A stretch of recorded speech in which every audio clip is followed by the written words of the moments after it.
ఒక దేశం బాగుండాలంటే ఆ దేశపు రక్షణ విధానం బాగుండాలి. రక్షణ విధానం బాగుండడం అంటే ఆ దేశపు సైన్యంలో రిక్రూట్మెంట్లు కరెక్ట్గా ఉండాలి. ఆ రిక్రూట్మెంట్లు యువతరాన్ని ఆకర్షించేలా ఉండాలి. యువత ఉన్నప్పుడు యుద్ధంలో విజయం సాధ్యం. కానీ ఇప్పుడు ఉక్రెయిన్లో ఎందుకు ఓడిపోతున్నారు అన్నటువంటి విషయం మీద అక్కడ అంతర్జాతీయ సంస్థలు చేస్తున్న సర్వేల్లో యువ సైన్యం చెప్తున్నటువంటి మాట ఏంటంటే ఉక్రెయిన్ సైన్యంలో 40 ఏళ్ళు పైబడినటువంటి వాళ్ళే ఎక్కువ మంది ఉన్నారట, యువతరం తక్కువ ఉన్నారట.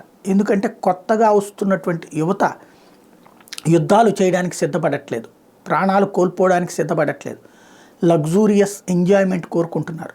వాళ్ళకి సైన్యంలో పనిచేయడం అన్నటువంటిది హీరోచితత్వం వీరోచితత్వం అనిపించట్లేదు. ఆ క్రమశిక్షణ అనవసరం అనిపిస్తోంది.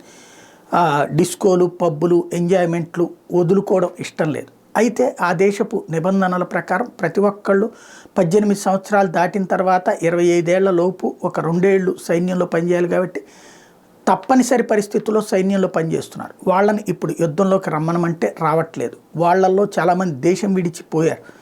ఈ దశలో ఇప్పుడు అందరూ ఎక్కువగా మధ్య వయస్కులు ఉండటం వల్లనే వేగంగా ప్రయాణం చేయలేకపోవడం, వేగంగా ఆలోచన చేయలేకపోవడం వల్లనే రష్యా ఆధిపత్యం సాధిస్తోంది.